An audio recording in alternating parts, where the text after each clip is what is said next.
नमस्कार साथियों, संस्कार स्टडीज़ के यूट्यूब चैनल संस्कार स्टडीज़ में आपका स्वागत है। पिछली क्लास में अपन बात कर रहे थे वर्णों के उच्चारण स्थानों के बारे में। जैसा कि विदित है कि वर्णों के उच्चारण स्थानों के बारे में मैंने बताया आप लोगों को कि 11 सूत्रों के माध्यम से 7 उच्चारण स्थान बताए गए थे। 11 सूत्रों के माध्यम से ध्यान रखना है। और वो सामान्य विभेद था। यदि पाणिनि के अनुसार पूछा जाए तो मैंने कहा था उच्चारण स्थान 8 है, सामान्य रूप से 7 है। अब ध्यान रखना, नाम देकर के पूछे तो 8 बताना है, नहीं तो 7 बताना है। ये वाली विशेष बात ध्यान रखना है। सूत्रों के ऊपर नहीं जाना है कि आपने जो सूत्र रखे हैं 11 तो वो सूत्रों के अनुसार 11 ही उच्चारण स्थान हो जाए, ऐसा संभव नहीं है। आज अपन नया टॉपिक स्टार्ट करते हैं, यत्न विवेक। यत्न विवेक। आप लोग सोच रहे होंगे यत्न विवेक ये क्या चीज़ है? नहीं, ध्यान रखना, ये जो वर्ण होते हैं इन वर्णों का जो प्रयास होता है, अब मैंने पहले बताया था आपको कि ये इनको उच्चारित करने वाले अंग, अब बोलता हूँ इनका प्रयास। यत्न विवेक का मतलब होता है प्रयास। ध्यान रखना है, जब भी वर्णों का जो उच्चारण होता है, उच्चारण करते समय जो आंतरिक प्रयास होता है उसे ही यत्न कहा जाता है। आंतरिक प्रयास को ही यत्न कहा जाता है। मतलब छोटी सी बात आपको उदाहरण से समझाता हूँ। जब भी अपन कोई खाद्य पदार्थ खाते हैं, अन्न खाते हैं, उस अन्न की थोड़ी सी सबसे पहले ऊष्मा संचित होती है। ऊष्मा संचित होकर के वो थोड़ी सी ऊपर उठती है, फिर वही ऊष्मा थोड़ी सी और ऊपर उठती है और फिर वो ही ऊष्मा वर्णों के रूप में बाहर निकलती है। ध्वनि क्या है? ऊष्मा ही तो है, वो ऊष्मा ही तो होती है। इसीलिए ये जो ऊष्मा होती है ये जब बाहर निकलती है तो कुछ एक प्रयास करने पड़ते हैं। अपन जो बोलते हैं उसके लिए कुछ एक प्रयास करने पड़ते हैं, बस वो ही प्रयास होते हैं यत्न विवेक। ये जो यत्न है ये 2 प्रकार का होता है। यत्न 2 प्रकार का होता है। ध्यान रखना, पूछा हुआ प्रश्न है यत्नो कतिधा। यहाँ से प्रश्न पूछा हुआ है यत्नो कतिधा। यत्न कितने होते हैं? यत्न कितने होते हैं तो आपको बताना है यत्नो द्विधा। कितने होते हैं? 2। ध्यान रखना, कहीं प्रयत्न के चक्कर में मत आ जाना। यत्न की बात कर रहा हूं मैं, बाकी और प्रयत्न की बात में। यत्न कितने प्रकार के होते हैं? 2 प्रकार के होते हैं। अब यहां 2 प्रकार में नंबर 1 तो होता है आभ्यंतर। कौन सा? आभ्यंतर। और नंबर 2 में होता है बाह्य। कौन सा होता है? बाह्य। ध्यान रखना, यत्न 2 प्रकार के होते हैं। एक आभ्यंतर होता है और दूसरा बाह्य होता है। इनके भेद अलग अलग होते हैं, लेकिन पहले सीधा सीधा प्रश्न यही बनता है कि यत्न कितने होते हैं? यत्न कितने होते हैं? प्रयत्न नहीं, पढ़ लेना प्रश्न को पहले कि यत्न पूछ रहा है कि प्रयत्न पूछ रहा है। ध्यान रखना इस बात का। यत्न 2 प्रकार के होते हैं, एक आभ्यंतर होता है और एक बाह्य होता है। अब समझो इनका। वर्णों के उच्चारण स्थान, वर्णों का जब उच्चारण किया जाता है उस उच्चारण के समय जो भीतरी प्रयास होता है वो ही होता है आभ्यंतर। वर्णों के उच्चारण के लिए किया जाने वाला जो भीतरी प्रयास है वो ही होता है आभ्यंतर। अब जो बाह्य होता है वो भी भीतरी प्रयास ही है, बाहरी कोई प्रयास नहीं है, वो ही भीतरी।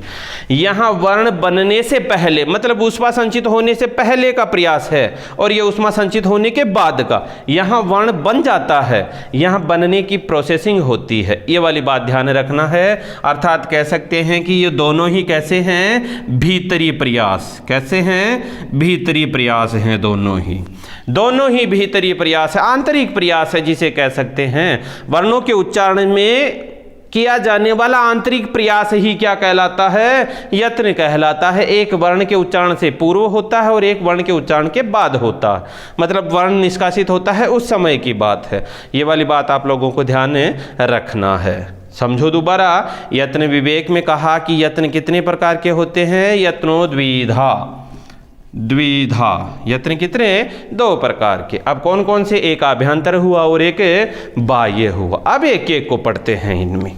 प्रयास दो प्रकार का होता है, आभ्यंतर और बाह्य। इस बाह्य का मतलब मत समझ लेना आप लोग कि ये बाहरी होता है, नहीं, ये भी आंतरिक प्रयास ही होता है, ये भी आंतरिक प्रयास ही होता है, ये भी आंतरिक प्रयास ही होता है। एक ऊष्मा संचित होने से पूर्व और एक ऊष्मा संचित होने के बाद का, ये वाली बात आप लोग ध्यान में रखोगे। अब इनके भेदों के बारे में बात किया जाए तो आभ्यंतर प्रयत्न 5 प्रकार का होता है और बाह्य 11 प्रकार का, एकादश प्रकार का होता है बाह्य और आभ्यंतर 5 प्रकार का। अब बताऊंगा कि ये कन्फ्यूजन हो जाता है आप लोगों के कि कैसे याद करें कि 5 कौन सा है और 11 कौन सा है। देखो मैंने यहाँ लिखा आभ्यंतर, ये होता है 5 पंचभेद वाला, ये होता है बाह्य, ये होता है 11 भेद वाला। अब ध्यान रखना है जो छोटा है उसकी संख्या बड़ी है, जो बड़ा है उसकी संख्या छोटी है।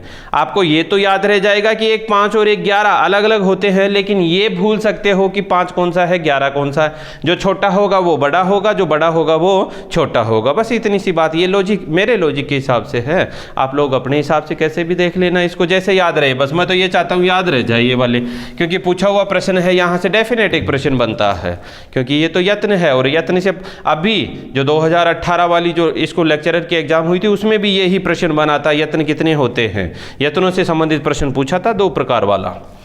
यहां बात करते हैं यत्न और यत्न का भाग नंबर 1 आभ्यंतर।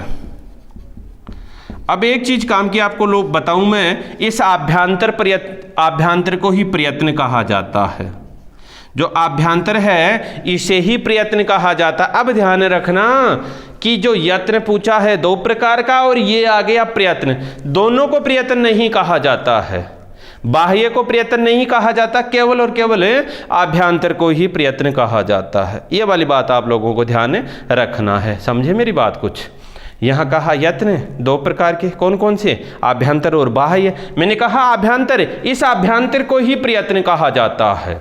अब एक चीज ध्यान रखना, प्रश्न पूछा हुआ हिंदी में बताता हूं आप लोगों को, निम्न में से प्रयत्न है,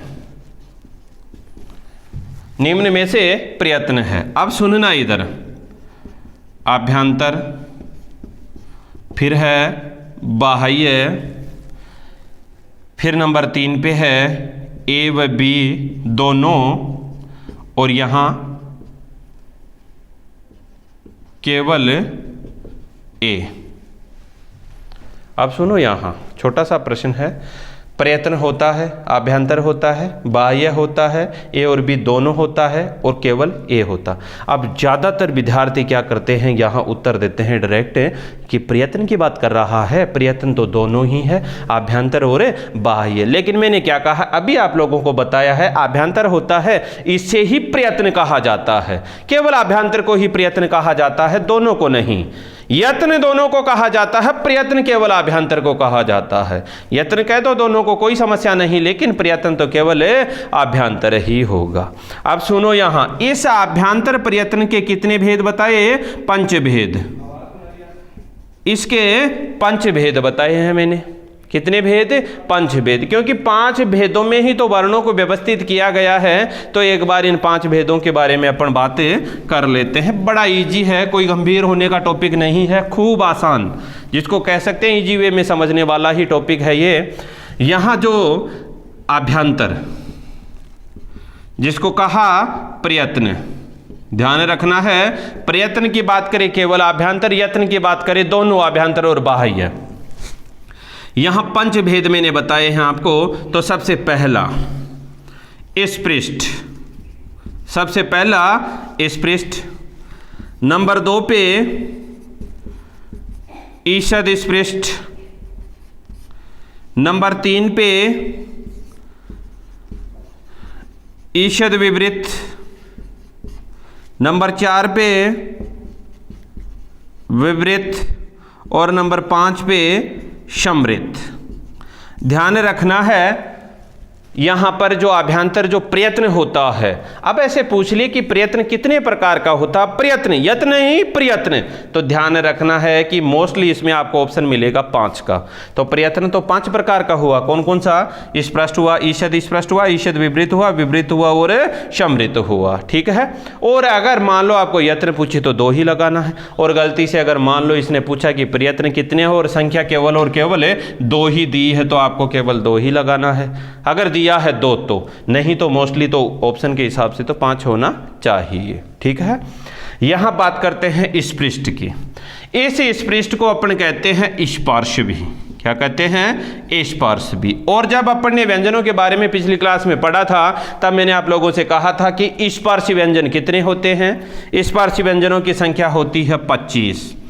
25 कौन कौन सी होती है, कु चू टू तू पू, कु चू टू तू पू, ये वाली बात ध्यान रखना है, कु चू टू तू पू। यहां पर जब भी अपन बात करते हैं, यहाँ जब भी अपन बात करते हैं कु चू टू तू पू, तो ध्यान रखना कु का मतलब कैवर का मतलब 5 वर्ण, यहाँ चू का 5 वर्ण, टू का 5 वर्ण, तू का 5 वर्ण और पू का 5 वर्ण, ये कुल मिलाकर के कितने हुए, 25 वर्ण। तो यहाँ डायरेक्ट कह सकते हैं कि कादयो मावशानाम स्पर्शः, कैसे लेकर के मैं तक, कैसे लेकर मैं पर्यंत सारे वर्ण क्या कहलाते हैं, स्पर्श कहलाते हैं। ध्यान रखना है, यहाँ स्पृष्ट हुआ, स्पृष्ट को स्पर्श कहते हैं, और स्पर्श वर्णों की संख्या होती है 25, पंचविंशति। कितना होता है, 25, जिसको बोलते हैं पंचविंशति। यहाँ जब अपन बात करते हैं तो इन्हें उदित वर्ण भी कहा जाता है। इन 25 को मैंने बता रखा है आपको पहले, उदित वर्ण। उदित वर्ण से तात्पर्य होता है ऐसे वर्ण जिनमें ऋष्व उकार की संज्ञा हुई हो, उन्हें उदित वर्ण कहते हैं। तो ये देख लो, कु में ऋष्व, इन सब में ऋष्व उकार की संज्ञा हुई है, इसलिए ये सारी क्या कहलाएंगे, उदित वर्ण। अब ध्यान रखना, स्पृष्ट, स्पर्श, उदित, सबका मतलब एक ही होता है। कुल मिलाकर के 5 वर्गों के 5 वर्ण अर्थात 25 वर्ण। ये तो हो गया अपना स्पृष्ट वर्ण। स्पृष्ट के बाद में आता है अपने पास ईषद स्पृष्ट। क्या आता है, ईषद स्पृष्ट। यहाँ ईषद स्पृष्ट की बात करें तो यहाँ होता है यण। मैंने बताया था आपको पिछली क्लास में, यण, और यण होता है अंतस्थ। अंतस्थ यण होता है अंतस्थ, और अंतस्थ का मतलब होता है य व र ल, यणो अंतस्थः। यण को ही क्या कहा जाता है, अंतस्थ कहा जाता है, और यही वर्ण होता है यण। फिर उसके बाद में बात करते हैं अपन ईषद विवृत की, और ईषद विवृत में होता है शल। शल को कहा जाता है ऊष्म, और ऊष्म का मतलब होता है स श है, ये होता है ऊष्म। ध्यान रखना है, ऊष्म का मतलब श है, या अंतस्थ का मतलब ये वैरल है। फिर उसके बाद में बात की विवृत की। यहाँ विवृत की बात करेंगे तो विवृत से तात्पर्य होता है स्वर। क्या होता है, स्वर, जिसको अच बोलते हैं, अर्थात ये कह सकते हैं कि संपूर्ण अच, कह सकते हैं कि संपूर्ण अच। सीधा सीधा अपने को ध्यान रखना है कि जो अचों से संबंधित जो आभ्यंतर प्रयत्न है वो कौन सा है, विवृत है। यहाँ तक अपने को कोई समस्या नहीं होती है। स्पृष्ट का मतलब 25 हो गए, फिर उसके बाद में ईषद स्पृष्ट का मतलब 4 यण वाले हो गए, फिर ईषद विवृत का मतलब सल वाले हो गए, और फिर विवृत का मतलब अच हो गया, अच का मतलब स्वर हो गया। तो मैंने आप लोगों को कितना बताया था, 9 + 33 सामान्यतया बराबर कितना होता है, 42 वर्ण होता है। तो आप खुद ही देख लो, ये 33 25 तो ये हो गए, 4 और 4 8 ये हो गए, 25 और 8 33, अर्थात सारे व्यंजन तो आ चुके। अब रही किसकी बात, स्वरों की। तो स्वरों में ये लो सा विवृत आ गया यहाँ। अब विवृत आ गया तो कोई प्रयोजन ही नहीं बचा कि स्वर भी आ गए और व्यंजन भी आ गए। सामान्य वर्णमाला के स्वर और व्यंजन दोनों यहाँ सम्मिलित हो गए। तो फिर ये क्या है, समृत। ये क्या है, समृत। अब यहाँ एक चीज आप लोगों को ध्यान रखना है कि जो ऋष्व आकार होता है, कौन सा, ऋष्व आकार। ऋष्व आकार की 2 दशाएं होती है। कितनी दशाएं होती है? 2 दशाएं होती हैं, एक प्रयोग दशा और दूसरी प्रक्रिया दशा। ऋषभ आकार की 2 दशाएं होती है, एक प्रयोग दशा और एक प्रक्रिया दशा। यहां प्रयोग दशा में तो कहते हैं प्रयोगे समृतम, प्रयोगे समृतम, और प्रक्रिया दशा में कहते हैं प्रक्रिया विवृतम, प्रक्रिया विवृतम। बस इतनी सी बात आप लोगों को ध्यान रखना है, ये पूछा हुआ प्रश्न है। क्या पूछता है कि ऋषभ आकार की प्रयोगे समृत, समृतम किम, समृतम किम, समृत क्या है? तो आपको डायरेक्ट उत्तर देना है प्रयोगे समृतम। फिर कह रहा है विवृतम किम, प्रक्रिया विवृतम। प्रक्रिया में तो विवृत होता है और प्रयोग में समृत होता है। बस इतनी सी बात ध्यान रखना है। जैसे कोई मैन्युफैक्चरिंग प्रोडक्शन का काम होता है, जो प्रयोग दशा मतलब पाणिनि ने अपने जो प्रयोग किया है अपने ग्रंथ में, वो तो प्रयोग दशा हो गई। प्रक्रिया दशा का मतलब जो प्रोसेसिंग यूनिट होती है उसके लिए कहा गया है। ये वाली बात ध्यान रखना है, प्रयोगे समृतम, प्रक्रिया विवृतम। दोबारा से देखते हैं आभ्यंतर, जिसे कहा जाता है प्रयत्न। कितने प्रकार का? 5 प्रकार का। प्रयत्न आभ्यंतर 5 प्रकार का। पहले स्पृष्ट, जिसे कहा जाता है स्पर्श, और स्पर्श में हो गए 25 वर्ण, और 25 वर्णों में हो गए ये कु चु टू तु पु, और इन्हें ही कहा जाता है उदित वर्ण। क्योंकि एक बात कही गई है कादियो मांसानाम स्पर्शः, कैसे लेकर के मैं पर्यंत तक के सारे वर्ण क्या कहलाएंगे? स्पर्श वर्ण कहलाते हैं। दूसरा इसका भेद है ईषद स्पृष्ट, और ईषद स्पृष्ट होता है यण, और यण को कहते हैं अंतस्थ, और अंतस्थ वर्णों की संख्या 4 होती है, यह वैरल है। फिर उसके बाद में बात की ईषद विवृत, और ईषद विवृत में होता है शल, और शल को कहते हैं ऊष्म, और ऊष्म होते हैं 4, श है। फिर उसके बाद में मैंने कहा विवृत मतलब संपूर्ण जो अच हैं, जो स्वर हैं, उनका एक ही होता है विवृत, ध्यान रखना है विवृत, और विवृत में सारे अच आ गए। फिर यहाँ बचा था लास्ट में समृत, और समृत के अंदर बताया गया है कि जो ऋषभ आकार होता है इसकी 2 दशाएं होती है, एक प्रयोग दशा और एक प्रक्रिया दशा। बस यही ध्यान रखना है, प्रयोग दशा में समृत होता है और प्रक्रिया दशा में विवृत होता है। ये एक छोटा सा विभाजन रखा था साथियों अपने आभ्यंतर का, जिसे कहते हैं प्रयत्न, और यही चलता है यत्न विवेक। अब यहाँ से एक छोटी सी समस्या ये होती है कि जो विवृत और ईषद विवृत है, इनको कभी कभार एक ही रखा गया है। एक ही रखा गया है मतलब इन दोनों को मिला करके एक ही कर दिया गया। तो ध्यान रखना है कि स्वर और ये जो ऊष्म है वो एक होंगे, और एक होंगे तो इनकी संख्या वापस घट करके कितनी हो जाएगी? 4 ही हो जाएगी। तो कभी कभार अगर आपसे पूछे कि ये वाला जो श है वो किस में आता है? ईषद विवृत में आता है। अगर मान लो पूछे कि स्वर किस में है, आप ढूंढने लग जाओ विवृत, तो विवृत न होकर के ईषद विवृत भी हो सकता है। बस यही बात आपको ध्यान रखनी है। धन्यवाद।